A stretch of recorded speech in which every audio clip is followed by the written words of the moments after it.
up money in hopes of finding justice.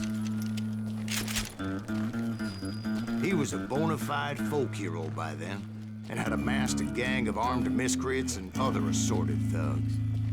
He and his men set up camp outside of town, and I was hoping Bob was among them.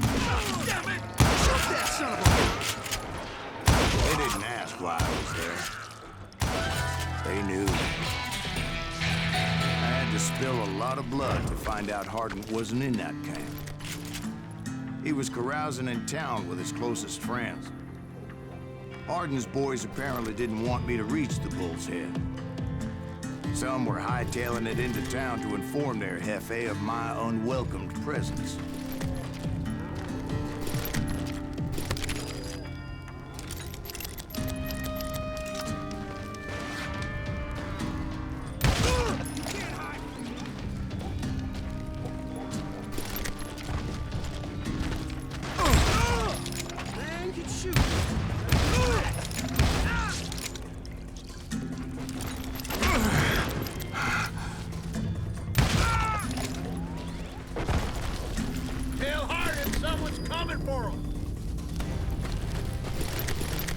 Stop that sumbitch! Let the boys know we got another law dog.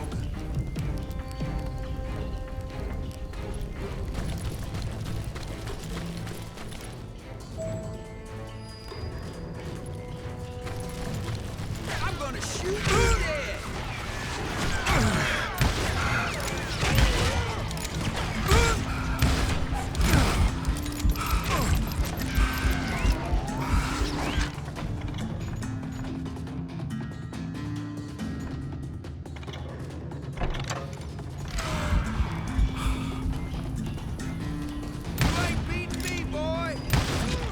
I wondered if Bob was among them.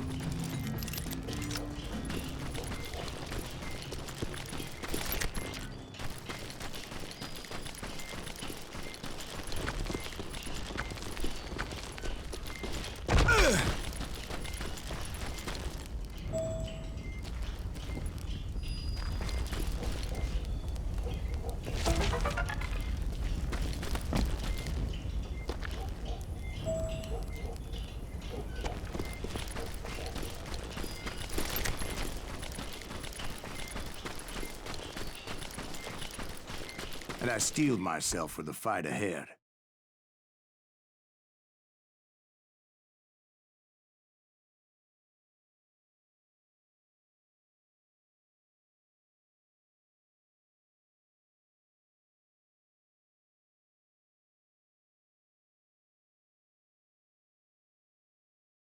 For as good as I was, deep down I wondered if John Wesley wasn't just a little bit better.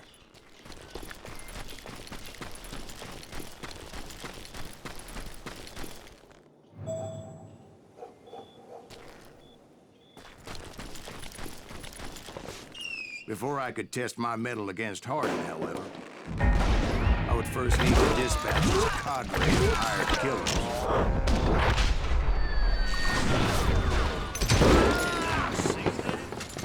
Most of these degenerates were beyond redemption, but John Wesley might have been a different story. I didn't learn until later that that night was in fact his birthday celebration.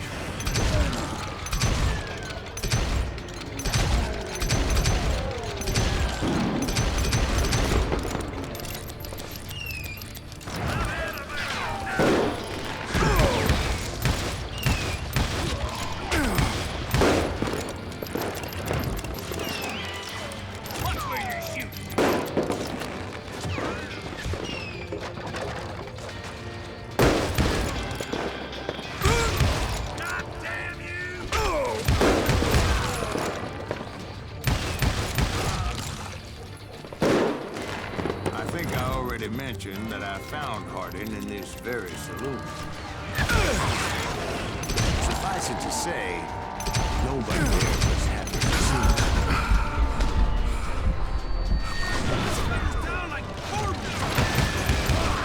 In fact, I felt a certain hostility.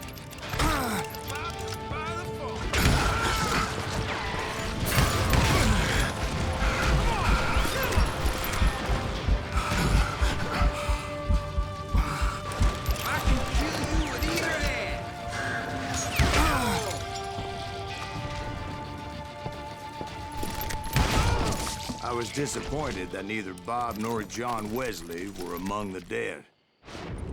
But that was short-lived, as a moment later I was facing down the fastest gun in the West.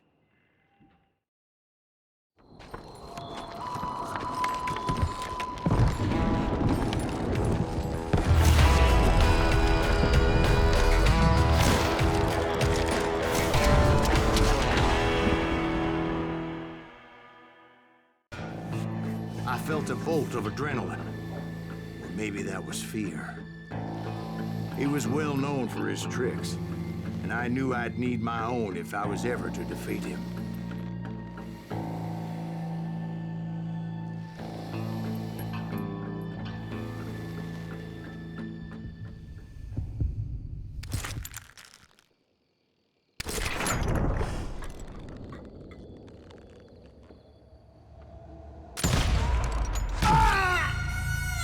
No, wait!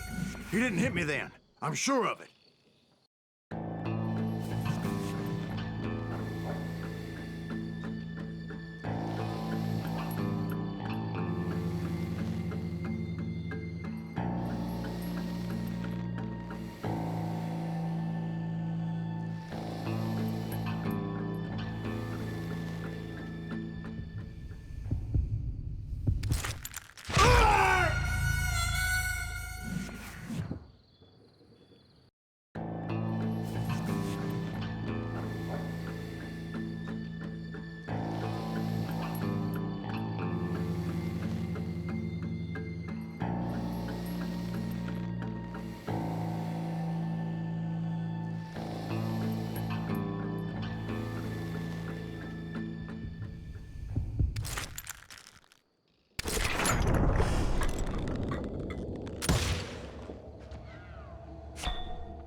That man was faster than greased lightning.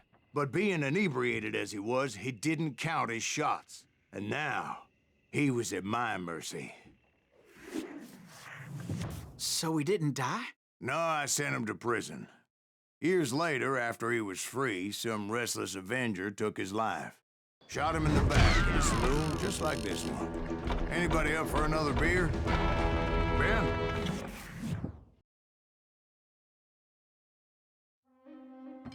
Thank you, darling. Yeah, some say revenge is a dish best served cold. So whatever happened to that Bob guy you were after? Personally, I'd like to hear some of your other adventures. Like, I don't know, do you ever go toe-to-toe with a red man?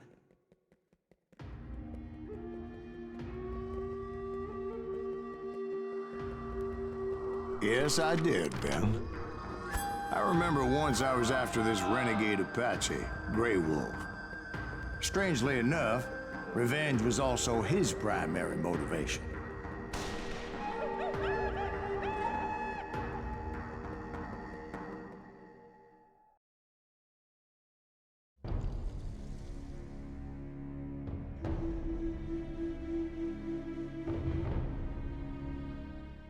A bounty was put on Grey Wolf's head, and that's how I came to hunt him in the mountains. Mountains so high they tickled the nether regions of heaven.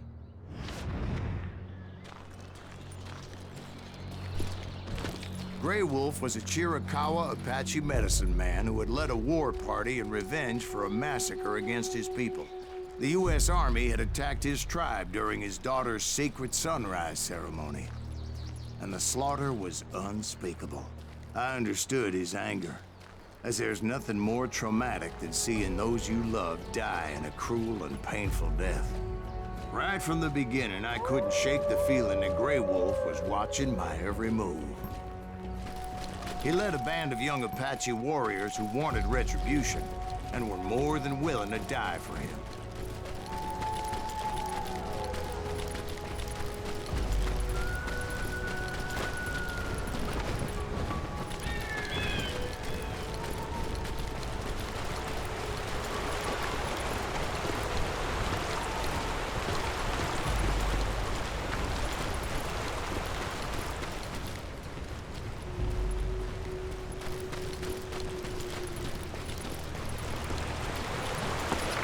They saw me before whatever I saw then.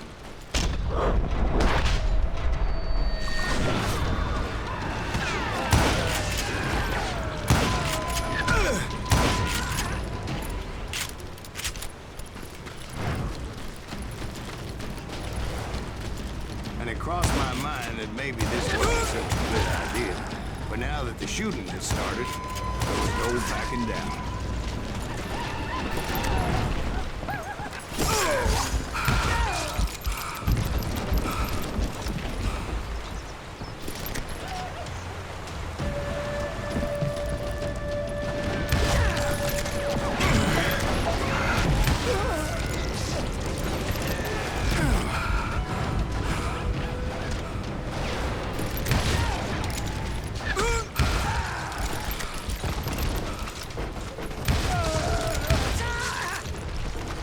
It was rugged country, the winter home of the Chiricahuas, and that's why they had retreated there.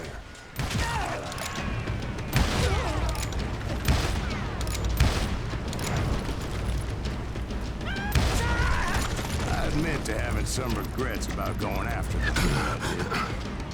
But then again, I got a lot of those.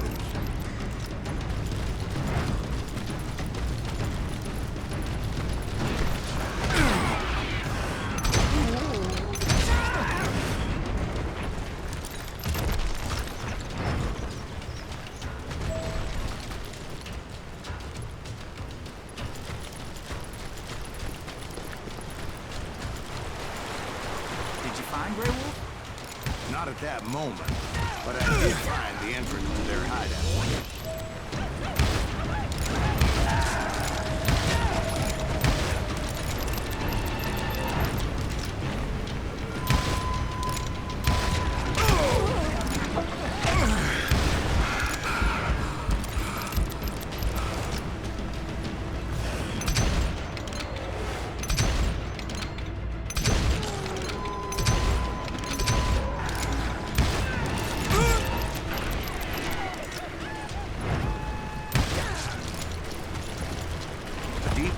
That led to a deeper cave.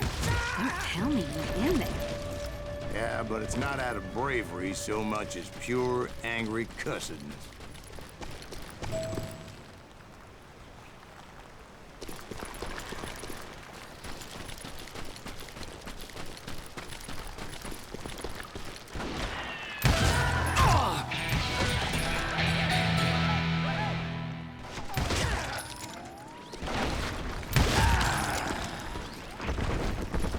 See, back then, I had a stubborn streak a mile wide, and I wasn't about to back down. So it was like pitch black in there? Actually, it was pretty well lit, as they had torches on the walls.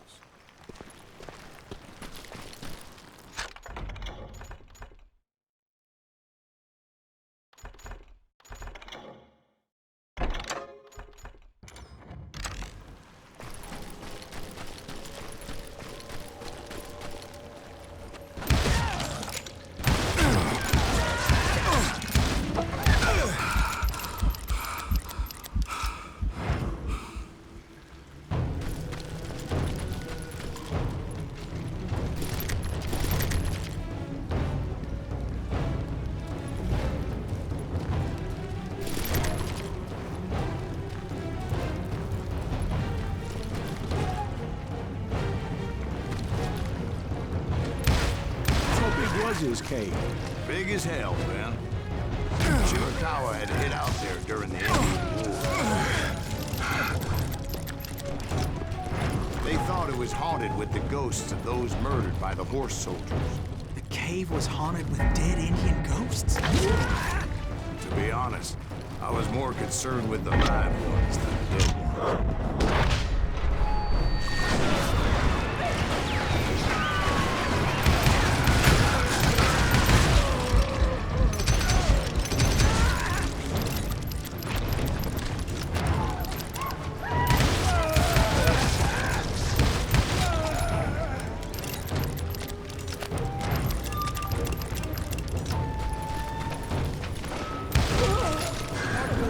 So much about engines. A few years back, I was married to two Mescalero women.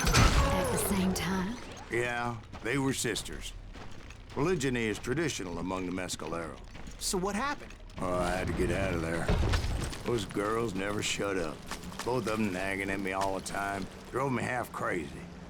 Haven't seen them since. No, I mean, what happened with Grey Wolf? Oh, well, I pursued him into the Cave of Death. I came upon this flooded grotto, and that's when I saw him. He came to me unarmed and unafraid. His voice echoed in the shadows, and I sensed he meant me no harm. You carry great darkness in your heart, and if you do not release it, it will claim your soul. The sound of his voice put some kind of ancient Indian spell on me. As his story unfolded in my mind, You will come to this place again and kill many more men, and the darkness will grow until it consumes everything that you are. The soul would have no rainbow if the eye had no tears. he said I was a great warrior, a coyote man, unequaled by any other pale-faced warrior, something like that. The snakes will bite shadows of your past until a venom poisons your heart, and an echo of the song of the dead summons the spirits deep from within the mountains. I didn't quite get what he was saying, but there were definitely snakes. And indeed, his warriors surrounded me and attacked me like hungry wolverines.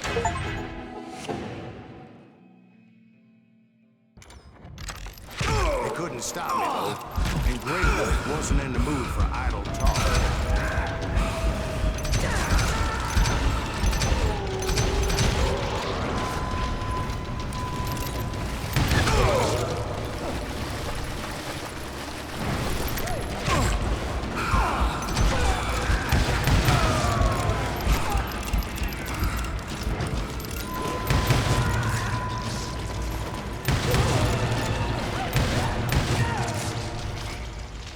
I swear I couldn't see any way out of this trap.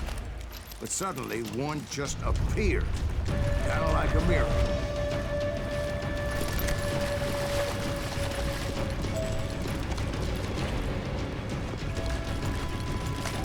I felt like I would be lost in that damn cave forever. Finally, I found myself back outside, perched on the edge of a precipice, overlooking a thundering white-water river. To get where I was going required several leaps of faith, but no way in hell I was turning back. I chased after him, determined to make him explain the meaning of all that mumbo-jumbo. Mumbo-jumbo is right. Are you making this all up as you go? A few details may be fuzzy, but I am relating exactly what happened. There were dozens of Apache warriors aiming at me from on high. Dozens? Well, maybe not dozens, but there was a lot of them. At least 3 or 4. Well, more than that, but late. I had a steep climb up creek ahead of me and scrambled up those rocks like a mountain goat. I was determined to locate Grey Wolf and find out exactly what the hell he was trying to tell me. And wouldn't you know it, that crafty son of a bitch led me right into a trap. What kind of trouble? Well, son, there had to be at least 100 Apaches around me. 100? God be my witness. Oh, come on. Who are you kidding? Hey, I believe you. Come on, tell us how it ended. All right, but I'm not gonna drag this out. Where were we? You were surrounded by 100 Apache warriors. Well, I didn't take the time to count them exactly, but there were a lot of them.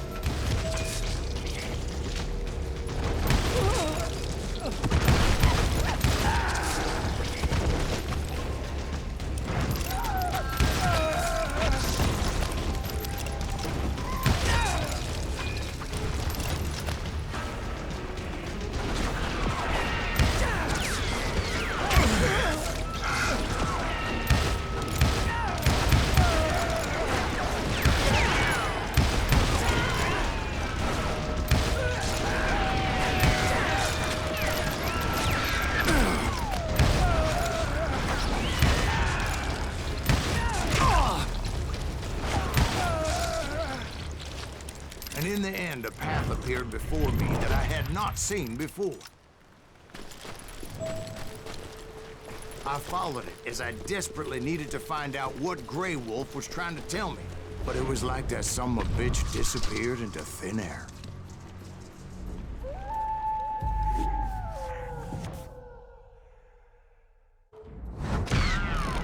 Never did find him. And never did collect my goddamn bounty.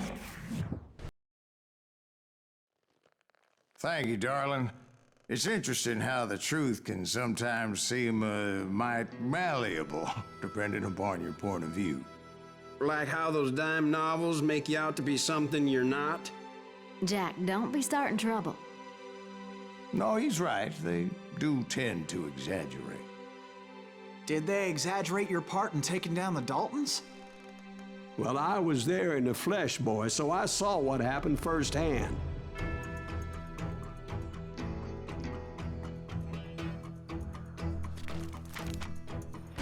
Those Daltons were lawmen once, before they all went bad, robbing banks and trains clear across the territory. Until Coffeeville, of course. I was one of the citizens who took up arms that day. Fighting on the side of right? I did my best, sir. We all did.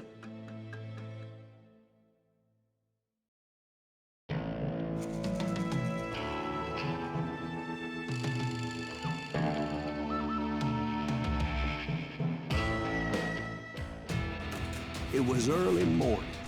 One of my friends was a local gunsmith, and he handed out firearms to anybody who'd take one. You see, the Daltons got it in their heads to rob two banks at the same time. Two banks on the same damn street. He can't stand against the Daltons.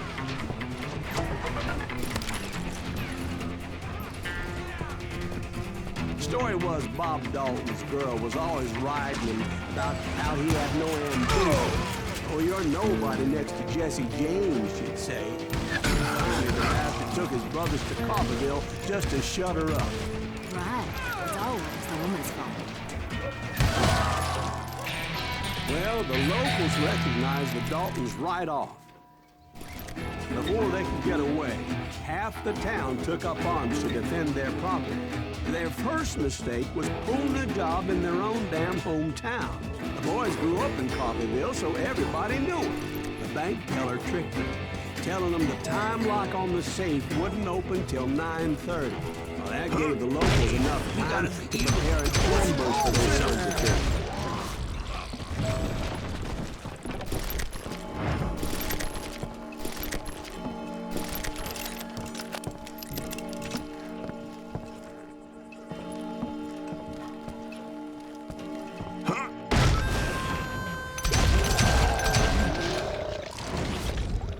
The brothers paid dearly for their stupidity, but everybody knows they had it coming. There's more to it than that. I read all about that day, so I know for a fact that it went down very differently. First of all, it was high noon. A posse of U.S. deputy marshals were on the rooftop across the street.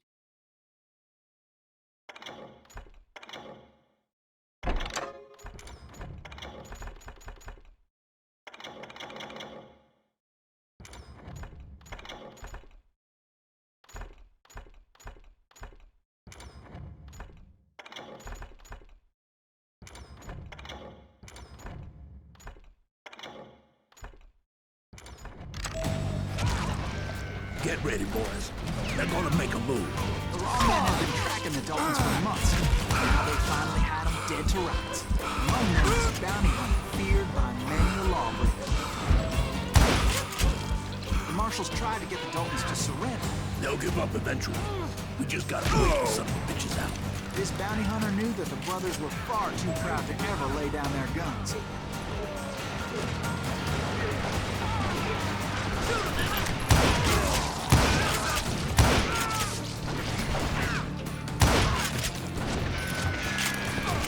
He went in there alone to confront those criminals. One of the marshals shouted, "Where are you going? Are you crazy?" Hey, where do you think you're going, dumbass? That rifle's mine. He saw a way to get around to the back of the bank. Many figured out how to hit the Daltons from a direction they weren't expecting.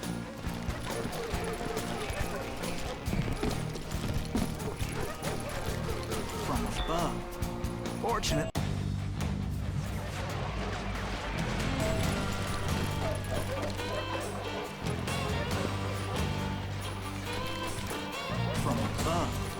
Fortunately, a water tower was right there.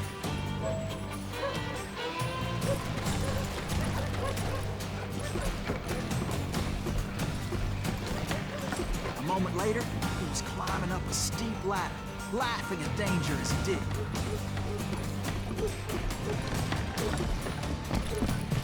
It's brave men like him who risked their lives to tame this wild country.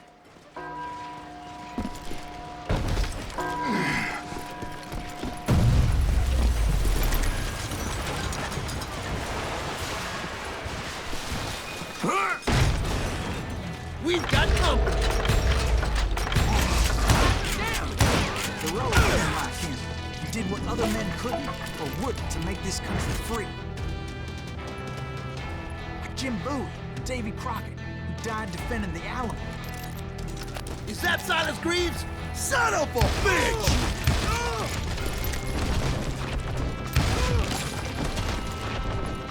Show yourself!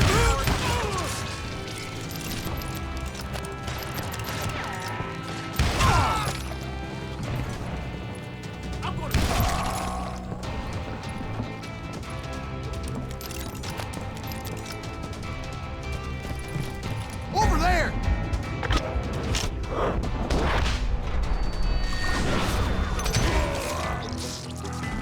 That's Silas Greaves! What the hell? Blam! Blam! He came away victorious, taking down those thieving Daltons.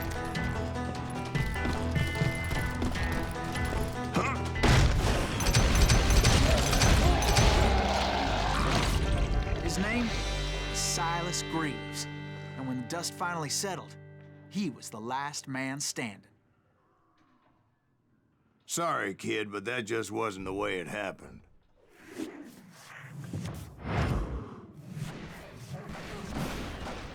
It was early evening, not high noon.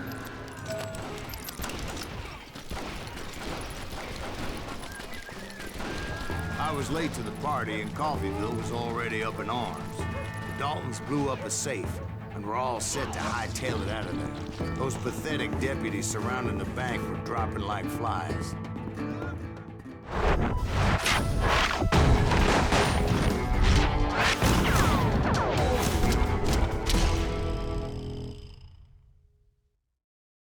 I'd been tracking those jokers for months, waiting for them to do something reckless. Oh, you are good. Finally, they did. Those stupid bastards decided to rob two banks at the same time in the same town where everybody knew them. But they still had friends in Coffeyville. Can you shoot around corners?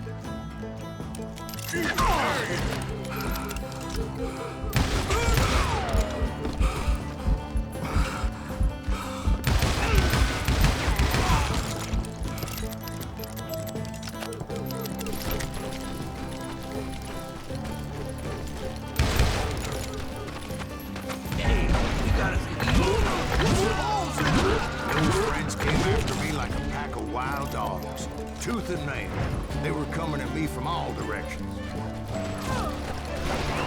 caught sight of the Daltons running with the money and didn't want to lose them. The problem was, they knew the town better than I did. And to top it off, I found myself in the middle of another shootout entirely.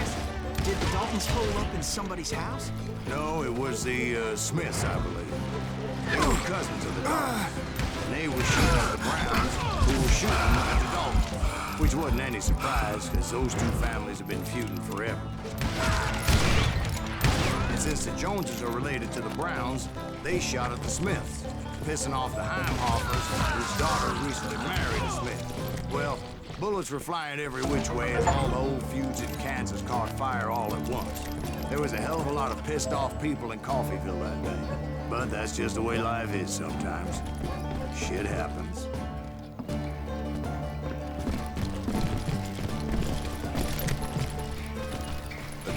boys knew I would never give up. Those Daltons weren't the sharpest knives in the drawer, but they always stood together. They set a trap to slow me down and allow at least two of them to escape.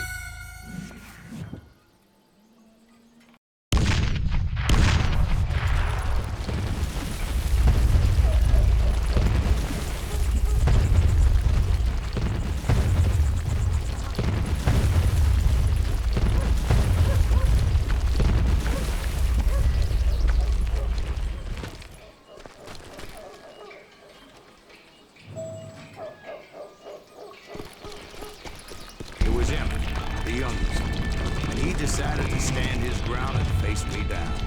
I ain't afraid of you, Silas Greaves. This is where it ends for you. He was determined to protect his brothers. And I understood how he felt. Taking me on all by his lonesome wasn't exactly a recipe for a long time.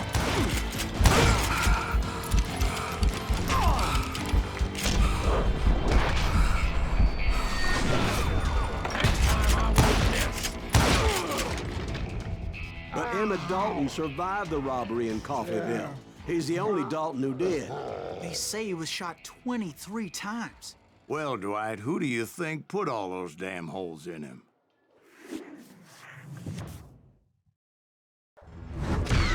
But I have to admit, that boy had grit.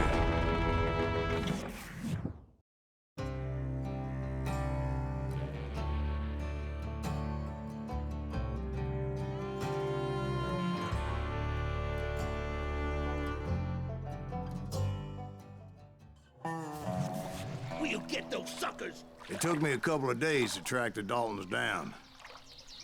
They can't get away with this. And in that time, a whole posse of local vigilantes offered to lend a hand. We'll track him to the ends of the earth. They seemed as determined as me to find those outlaws. But as we headed into those swamps, it was like I had my own private army. There was no way those boys were getting away this time.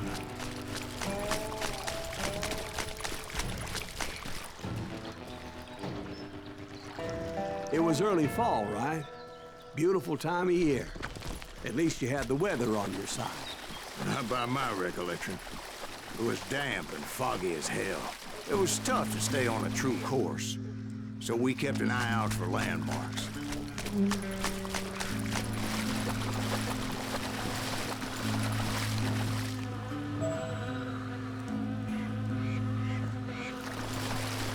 It was autumn. The maple trees were in full color, red as blood.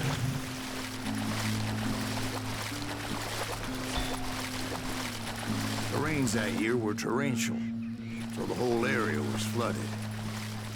The vigilantes had spread out wide, and pretty soon I couldn't see anybody. Bury them in the snow. Plant them where they stand. Except for some bitches ahead of me wanted to do me harm, so I had to face them alone. I wondered why my compatriots didn't come running when they heard the shots. So did you find the Daltons? Not yet, but I did have the questionable pleasure of meeting a few of their friends.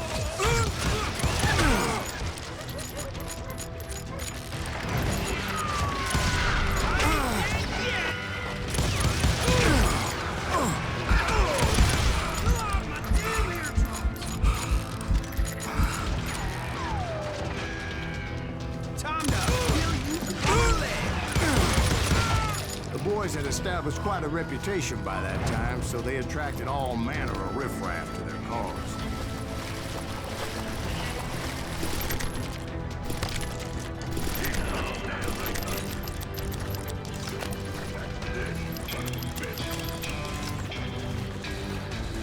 Shoot that asshole.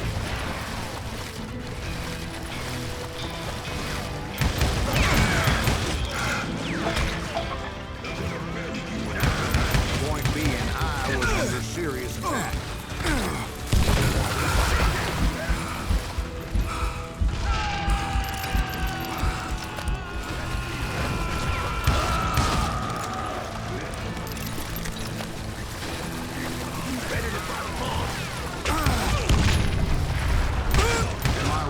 reinforcements was nowhere to be seen.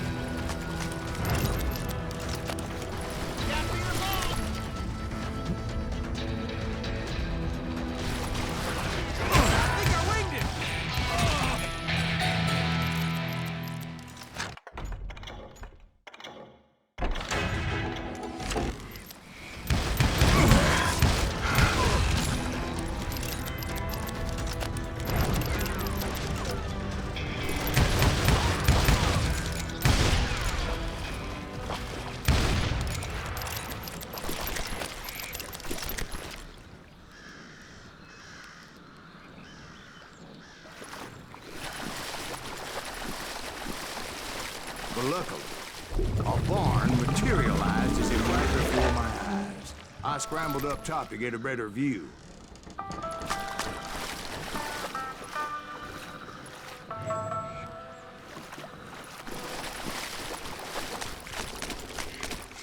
But just ended up falling inside. So, how did you get out? The barn doors was open. About right then, I saw some suspicious characters running for the bushes. Of course, I followed them. But that goddamn swamp was like a goddamn maze, and pretty soon I had no goddamn idea where I was. Steve? Steve? Steve! Huh? Oh, no, I'm listening. Indians surrounded me from all sides.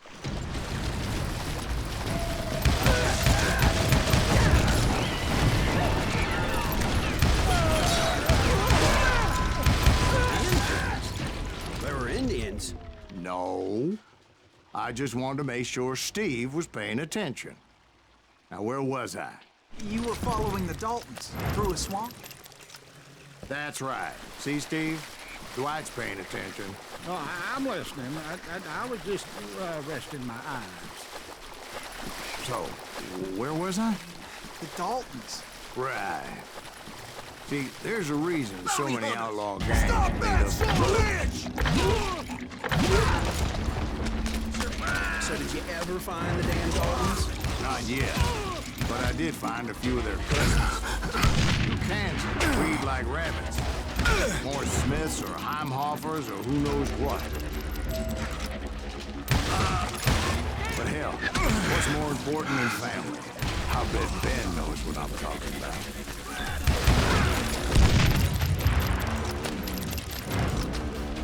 Bury him in the swamp!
Boys were out there somewhere, standing together against anyone who would threaten them.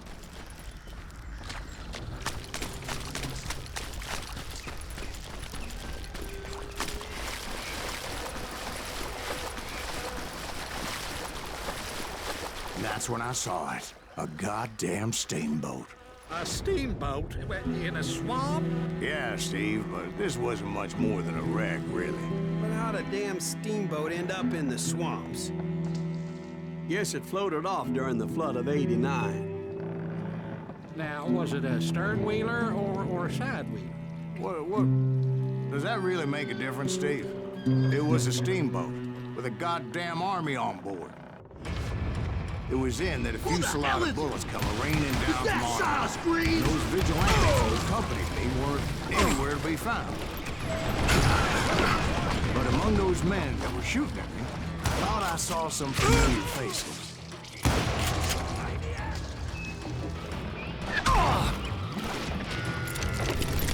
That's it for you!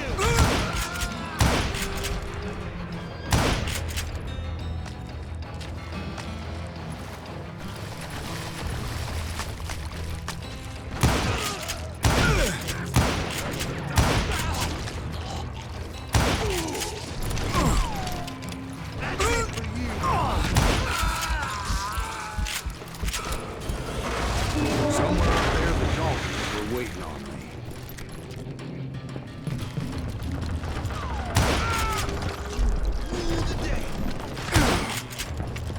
Sounds like you don't give up too easy. That's the kind of man I am, Bill. I set out to do something. I do it.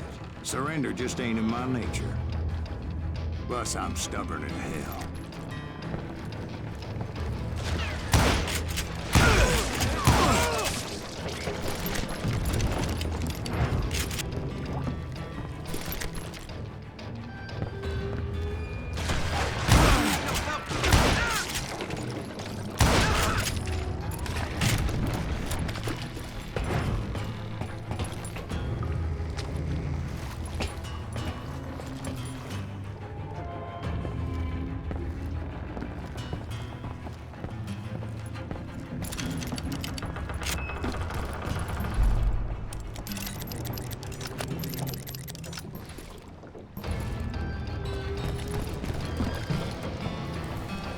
Right about then, much to my relief, the vigilantes finally arrived.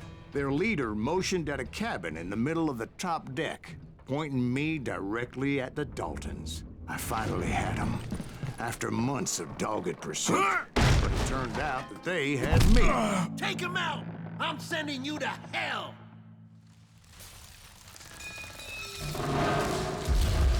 The Daltons had played Not me so like a tough after fiddle. all, is it? Apparently, the vigilantes were on their damn payroll. They didn't just want to shoot me. They wanted to burn me alive. But finding my way out of a burning labyrinth proved to be quite a It challenge. was a riverboat, right? I mean, it's not like it was a goddamn ocean liner. Oh, yeah, but I was in a fight. It's gonna launch next year. Largest one in the world. We're talking about the Titanic. If you ask me, it's too blessed big. So anyway, Don't be stupid, Steve. They know what they're doing. They say that the Titanic is unsinkable. oh God, But getting back to that steamboat, how'd you get off, Mr. Greaves? I took in a lot of smoke that day, so I admit my recollection might be a bit hazy. But somehow I managed to finally get some bar. I was coughing up smoke and pretty damn pissed. I was done playing games with those boys. It was time to settle this once and for all.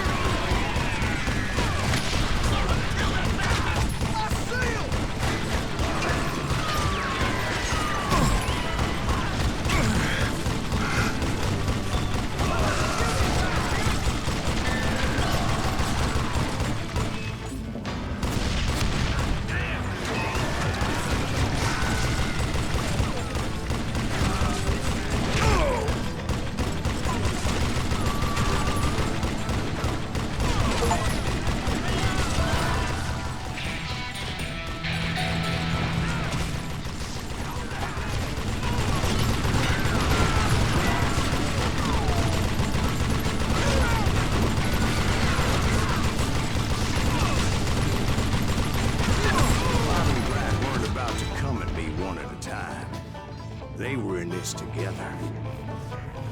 Two brothers side by side, determined to take me down. confident that this time the odds were on their side.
They got it wrong. A sad end for those two. If they'd only known that Emmett was still alive despite his wounds. Paroled 14 years later, he moved to California and sold real estate and lived off the legend of that fateful day. And the tragic death of his two brothers.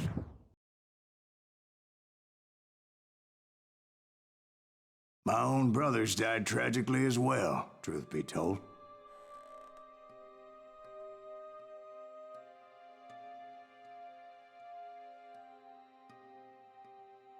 It was 1868, and me and my older brothers were pulling a tidy profit running cattle into Juarez, Mexico. One night after my brothers retired for the evening, I found a little poker game in a cantina with a couple of cowboys. And I just couldn't lose. I even won an old Spanish coin that had to be 100 years old. Well, I was mighty pleased with myself the next morning as my brothers and I rode for Texas. But before we crossed the border, those cowboys caught up with us. It was Johnny Ringo, Roscoe Bob Bryant, and another asshole named Jim. They wanted their money back and everything else we had, including our lives, as those boys didn't want us coming for them later. Bob put that old Spanish coin in my mouth and said, "I won't have it said that I left you with nothing, boy."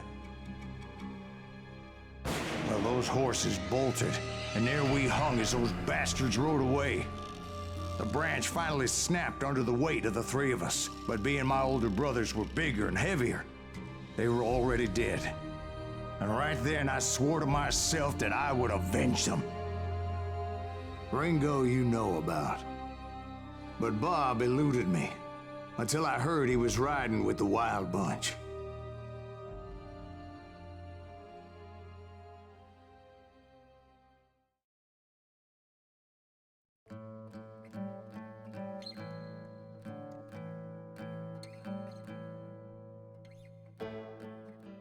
I'd been on their trail for months, ever since they left their hideout in the Bighorn Mountains. Led by Butch Cassidy, they were a loose association of outlaws who robbed banks and trains from Colorado to Montana.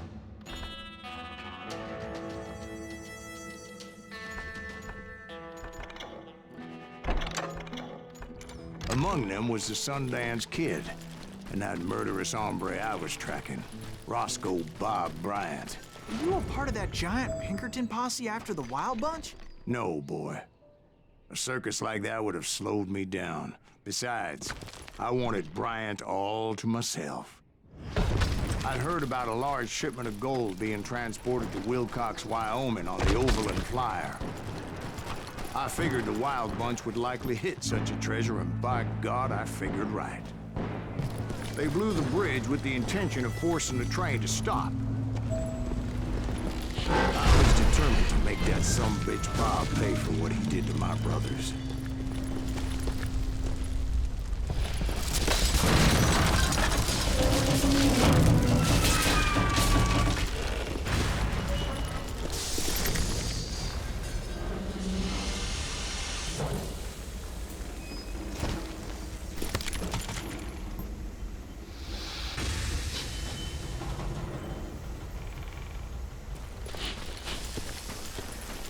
ears are still ringing from blowing up that ridge. Well, I made my way off unscathed and came upon a few members of the gang and had no choice but to dispatch them. From there, I had to negotiate an even more precarious route. But first, I would need to get my ass out of there.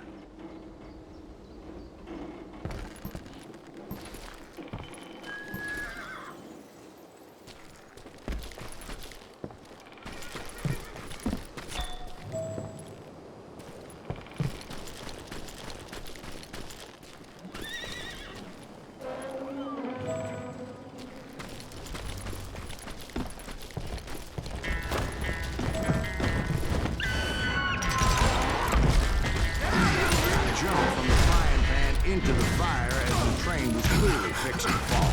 I had found the gang, but in order to find old Bob, I needed to fight my way forward past a whole passel of desperados.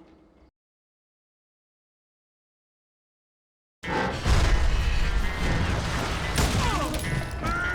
had found the gang, but in order to find old Bob, I needed to fight my way forward past a whole passel of desperados. Outside, inside, any way I could, I made my way towards my prey. Well, what about the passengers? It was mostly a freight train, as I recall. There were no passengers aboard that day.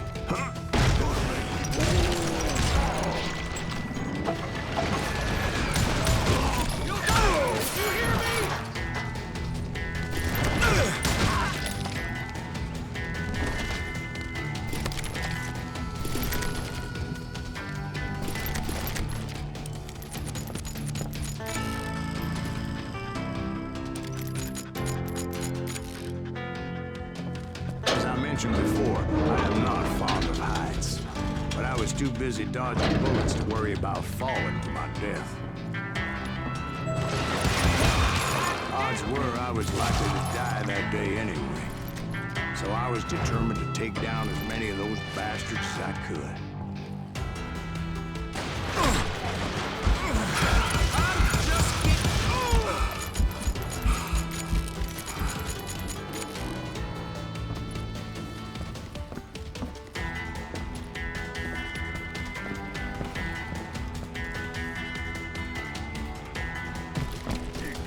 Times it was like shooting ducks in a shooting gallery.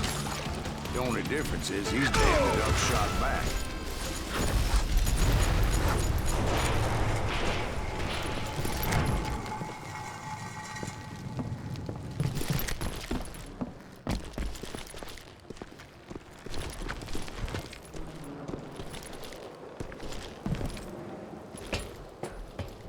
I kept hoping the law would show up and give me a hand. Like that giant Pinkerton posse that I read about.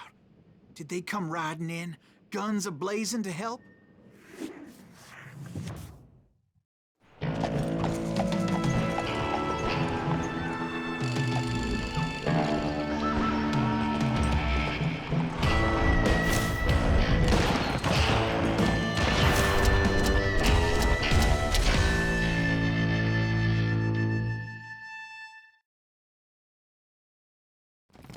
Help?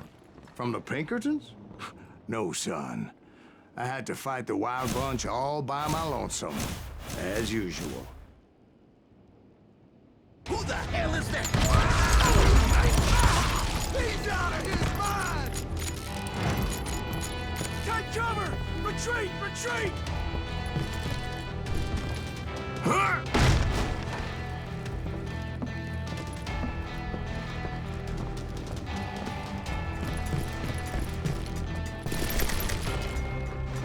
He's killing everybody!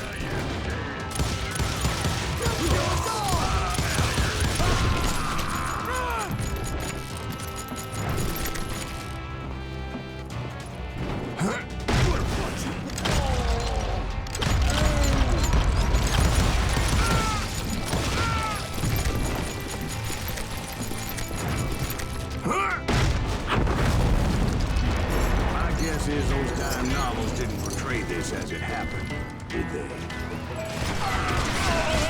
Only a few stragglers were left. I had to cut them down pronto if I was going to stay on old Bob's trail.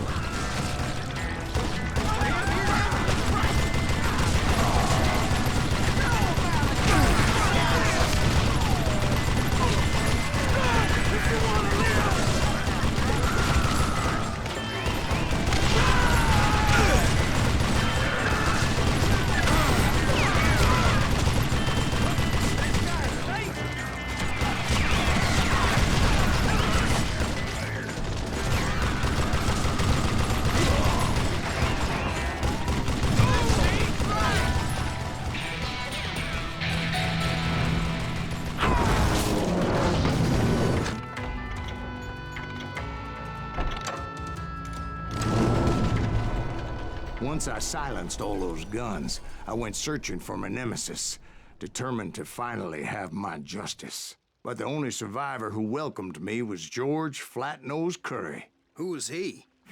The fastest gun in the gang. Right after Sundance, I mean. And Kid Curry, and maybe Elsie Lay. Though some folks might dispute that.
On that very same day, Butch Cassidy and the Sundance Kid decided to leave the Wild Bunch behind and decamped for South America.